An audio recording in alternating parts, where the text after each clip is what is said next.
Let's talk about the Nike Hoop Summit. Ooh. Something to get excited about. Something to get excited about. I know we kind of shit on the quality of this draft, probably not just today, but throughout the course of the year. As much as fun as we're having covering it, honestly it might be the most fun we've had covering the draft, just because of how different everybody's opinions are. But I think that we all left the Nike Hoop Summit a little bit more optimistic about next year than we had when we left Nike Hoop Summit last year. Yeah. I almost wonder, Corey, if we needed to go last year for us to really appreciate what we saw this year. Mm-hmm. And I'm really not trying to be mean. It's just after seeing this year's group at Nike Hoop Summit, all I could think about was like, wow, you guys are way better than the guys we saw last year.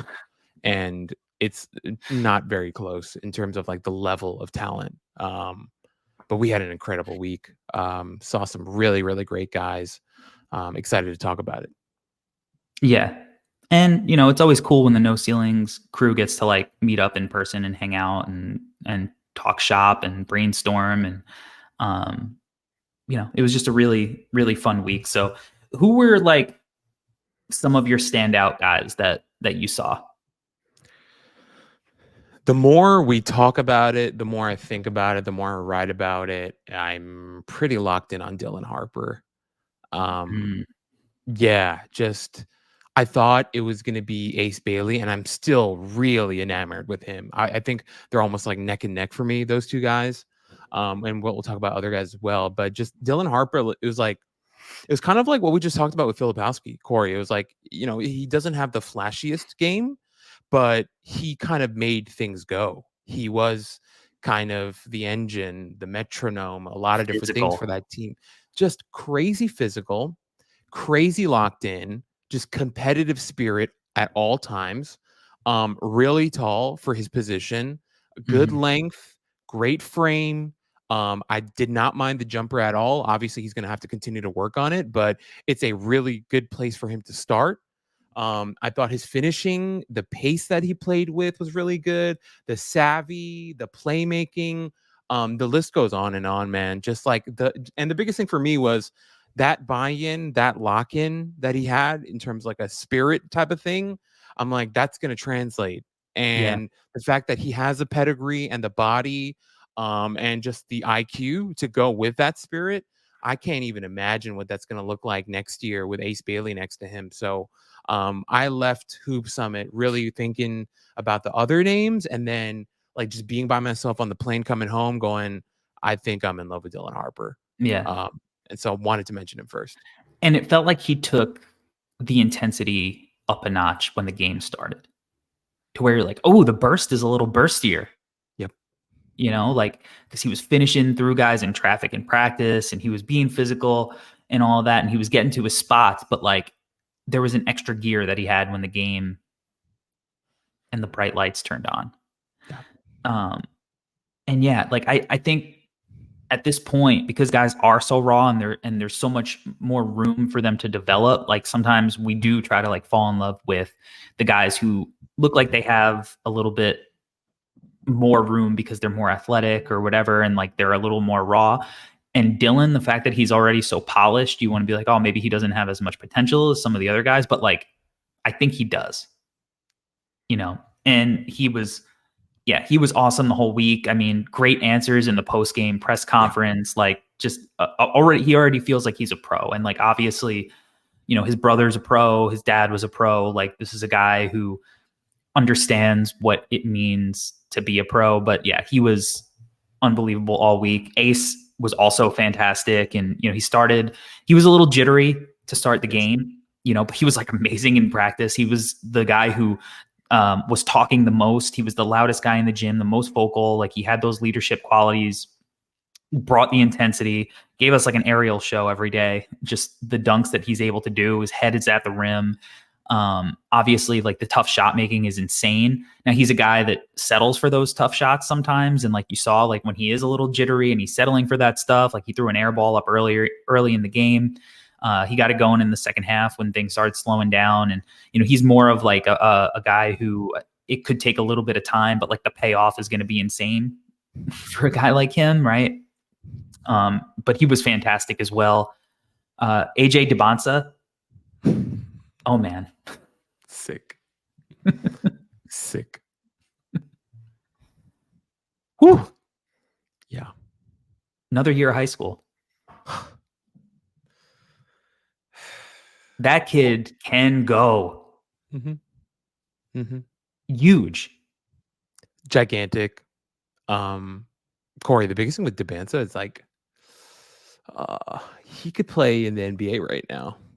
I'm not saying he's going to average 20 points a game, but I think he could play in the NBA right now. I would take him easily first overall. Like it wouldn't even be a thought. Would not be a thought. No one is even challenging him if he was in this class right now. Do you want to share your comp for him? Because I think it's unbelievable. What, T-Mac? Yeah. Is that what I gave him? T-Mac? Yep. It's in there. It's very, very possible, dude. Now, T-Mac had some playmaking stuff to him. And that's an area of the game that AJ is going to have to develop for sure. But my goodness, like the ability to get to his spots and knock down shots. I mean, the athlete, like, and again, he's huge, man. He's gigantic. Gigantic. I think he was listed at 6'8", and we were like, nope. Oh. It's a lie. And again, like, he's going back to high school next year. We're going to get to see him again next year. Yeah. At the 25 Hoop Summit. And then he's got to go to college. Like, he's not going to be in the NBA for a while. And he's good. Yeah. And when the shots weren't falling, he was, trying to get to the free throw line in the game early on. Yeah. And then in the post-game press conference, like, there was a reporter from Jersey there who was asking a lot of like Rutgers centric questions. And he had asked Dylan the question, and he asked AJ, like, because Dylan was guarding AJ at certain points, and it was basically like you great players guarding each other, and AJ was like, yeah, like I want smoke with everybody. Like that was kind of his response, like bring it on, like whoever wants to line up. He said great players guard great players. Like he was crazy. He was he gave great answers, but he was also hilarious with some of his answers. Just a little immature. Little immature, but I like that. He's a high school kid. We had no ceilings. We still joke like that. So yeah, it was great. But just all week long. And Corey, I think the biggest thing is like, you know what, Corey? I didn't even care about the game as much for any of these guys. Like watching them in practice all week was incredible. AJ was awesome all week. Ace was constant communicator, so locked in on both ends of the floor, holding himself responsible and accountable the whole time, trying to keep his teammates engaged at all times, trying to get them to talk. Was just great stuff. Ace and AJ are both guys that I think if everything clicks for those guys, they could be MVP candidates one day. Is where my head is at for both those two. Just because the offensive ceiling for those two is unbelievable. And they're both gigantic. So they are both gigantic. What about our friend Ulrich Chomche? The announcer at the Moda Center really was going through some stuff that night. Could not pronounce anybody's name. He called Nolan Traore like Nolan Charlie or something. It was pretty rough. But maybe we don't know how to pronounce anyone's name. Think of that. Yeah, maybe. But with Chomche, really just not impressed at all. Personally, I thought, at least in practices, we talked a lot about how he's almost mute, wasn't talking much. I don't know. Maybe if there was a language barrier thing, I'm not sure. So do want to give him a little bit of benefit of the doubt there. But just Malik kind of bullied him at times, even in practices and scrimmages and stuff. Yeah. And with Chomche, although he had that really nice live dribble bounce pass in the game, that was nice to see. but overall, like just super duper raw. A Yeah. guy that's going to need a lot of time that I think we were not even expecting to, declare for the draft after, the week that he had. But yeah, also, in the game wasn't super active on the boards, I thought. Just a lot of stuff lacking.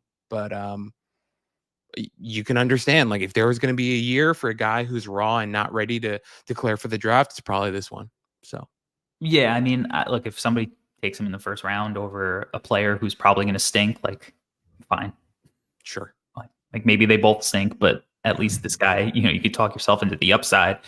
My big thing is, and the measurement situation was weird because the first day they came out with measurements and guys were like whatever height they were listed at, and then the next day they redid the measurements and everybody was 2 inches taller except for Malik, because I guess they're like, well, we can't lie about him being 2 inches taller because then he would be 7'3", and that seems unreasonable. If he's 6'9", that is a way different thing than if he's 6'11" and raw.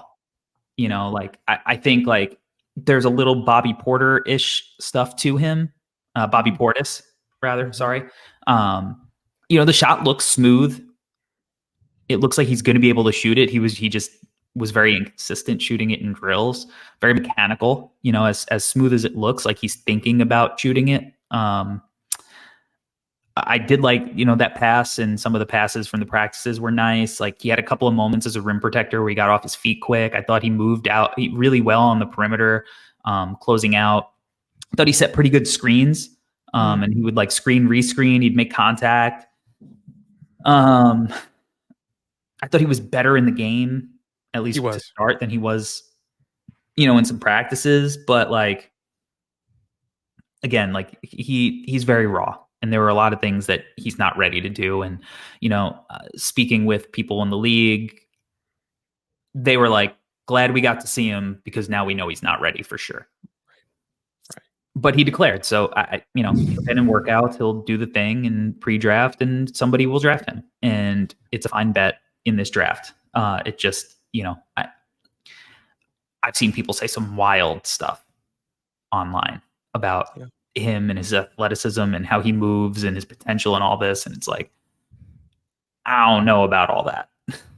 So like, we need to slow down and give this kid some grace and be patient with him, because just because someone's raw doesn't mean that they have like the potential to be, an all NBA guy one day.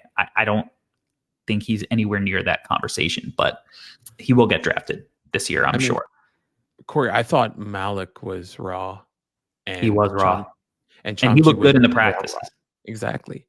And I think Chomche's more raw than Malik. Yeah. So I think that kind of speaks for itself. So yeah. And I like Malik. I think, as raw as he is, he's gigantic, long, thick, can shoot like, like he can really, his stroke was pretty smooth. Like if you're going to, I mean, he's not in this draft, but like, for me, that's a kind of raw prospect that you swing on, because the payoff for that guy is like, could be crazy. But, again, like this week, you never know. Like we saw a lot of guys last year at Hoop Summit who we were like, and then all of a sudden they're being mocked at number 1 today on the draft. And we saw guys that were like, and all of a sudden they're in our top 10s. And so you never know.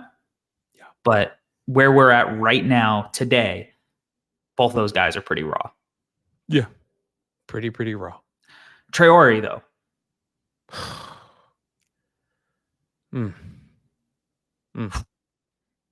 Yeah, that kid. Corey, you know what I was thinking this morning? I wonder if that kid has a shot to play in Paris this summer. Yeah, I don't know. I don't know how that works. I hope he does, because Victor might like playing with him. Yeah, he's good. He's good, man. He reminded me of like what people are trying to talk themselves into with Tyrese Proctor. But like he seems like he's got a shot to be that. I mean, he hit like a sidestep 3. He was diming people up. and the ball placement on those passes to spots where guys could not get like intercept it, and like he was awesome. Like get into the paint, couple of crazy finishes. Like, I mean, that guy puts on some strength and continues to like hone in on his shot. Like that kid is going to be a problem. His feel's off the charts. VJ Edgecombe said he's the best point guard he's ever played with. The touch, the timing, the anticipation, the pace of all his passing and ball screen work was just it's just magical stuff. Yeah, the processing speed that he had. Corey, he had this touch pass where you and I looked at each other and we're like, what the hell did we just see? Was unbelievable. Mm-hmm. In practices and workouts throughout the week, he was really shooting the ball too. Nice looking jumper, and he's big. He's really big. I think 6'5", 6'6" type of big. So I think he's got a really, really bright future. And I think the coaches kind of speaking highly of him, right? Yeah. Spoke to one of the coaches, gave me a call yesterday and was like, he's the goods. So yeah. And obviously, Cooper Flagg, terrific. Everything he's billed as, he is, absolutely going to be a monster defensively. Offensively, he did everything you could have asked for him. His feel's off the charts. He plays the game. And he doesn't break out of the offense to go get his. Like he just plays within the flow. Like he's the truth. Like number one guy on my board right now. I think people are gonna put Ace there maybe to start the year. Like just I think that's how the internet works. Like some people are gonna have him there, and I get it. But Cooper is just gonna be such an impact guy. I don't know what position he is. He's just a basketball player and he's awesome. And this is, I've seen him multiple times before this. I'm going to see him on Sunday. I'm going to I'll be at the Jordan Brand Classic. So I'm going to see a bunch of these guys again. But yeah, Cooper Flagg, the truth. Corey, whether it's Cooper, Ace, Harper, Traore, whatever, like the list goes on and on, AJ, the level of buy-in compared to last year was like a different level. Like last year, a lot of these guys, and we won't name names, but a lot of guys in last year's class during the Hoop Summit, they really treated it like an all-star game, like an exhibition. We saw some posture stuff during practices and scrimmages that, were not great. And then in the game, it kind of, was the same thing. They didn't take it super seriously at times, whatever. And this year. This year was so different. It was this year too. Like that. The way they were in practice was how their seasons went. Mm-hmm. Oh, yeah, that's a good point. But this year's class, they cared during practices. They competed, attentive during coaching and instruction, and then in the game they were playing really hard and locked in, and so it was great. And then last guy, I think I want to touch on. VJ Edgecombe. Yeah. Thought was really, really good the whole week. Again, he's a guy, he played at Long Island Lutheran, which is in my neck of the woods. So I've seen him a bunch, and I know I wrote about him last year for NoCeilingsNBA.com. And I've been telling the guys about what his athleticism is like in person. And I think after that alley-oop in the scrimmage that he caught, that was just like the worst pass imaginable, and he was just in the air forever and made this insane recovery out, and we all just looked at each other like, what on earth? How does somebody jump like that? Like his hang time is absurd. Like when he's on the floor, he looks like the guy you would cast to play Michael Jordan at Laney High in a made-for-TV movie. Like that's the way he carries himself. It's the way he looks. It's the way he is as an athlete. And he was knocking down shots and all week. He was very inconsistent with his shooting in the actual game. But, I think his footwork and his balance and his base need some work. I think up top, it all looks pretty good. But I think he's a little too upright. And I think he's got to, make some tweaks to his base. But as a shooter. I think he'll get there, but the burst, he was awesome. Yeah. I mean, Corey, that alley oop, I watched the slow motion of that alley oop, Corey, and from what I saw in the slow motion video of it, I think it was tipped by the defender, and I think that's why it was even Mm, worse. And that's why like the trajectory was all weird, but just an unbelievable athletic play, and coaches raved about him all week long. They loved how he was with the team, and with his teammates and stuff. So just a really exciting guy, and also for him to end up in Baylor under Coach Drew. Watch out. Let's yeah, see what this kid becomes and what he plays like in his freshman season. I think it's gonna be unbelievable. Before we wrap up, Corey, the one name that I wanted to mention, Asa Newell, a guy yes, that I really impressed me. Just the shooting stroke looks so buttery nice, and he's like a legit 6'9" ish. Didn't really rebound much during the week, and then in the game had 10 of them. Was really locked in the yeah. game and did a great Pogo job stick, cleaning up the boards. Yeah, pogo stick, easy leaper, good size, good shooter. I think for lefty. him, lefty, if he was a little bit more aggressive, I think his ceiling would be even higher. It's Yeah, just, I think right now it's a personality thing where he is a little bit laid back, a little bit, not like an alpha-ish type of thing, but things could change. Who knows what type of confidence can be instilled in him in college. So just, toolsy, gigantic, athletic, smooth jumper. So yeah. And I saw him 2 months ago against Lehigh. They played at Hofstra, and he was amazing in that game too. Like very eye opening. Like he's just a guy who pops. For anybody who hasn't watched him, he's similar to like Tyler Smith in this draft, who's like a big lefty shooter who's like athletic and can catch lobs and hopefully defend multiple positions. So yeah, yeah, good call out there. Look, there were a lot of impressive yeah, players on the floor. There were a lot of guys who maybe struggled during the week who are going to go on and be good, and have good careers still. So I'm excited to see a lot of them again on Sunday. We'll have there will be some new faces there, some that I've seen, some that I haven't. So I'm excited about that too. The 2025 class is going to be great. It's really going to be great.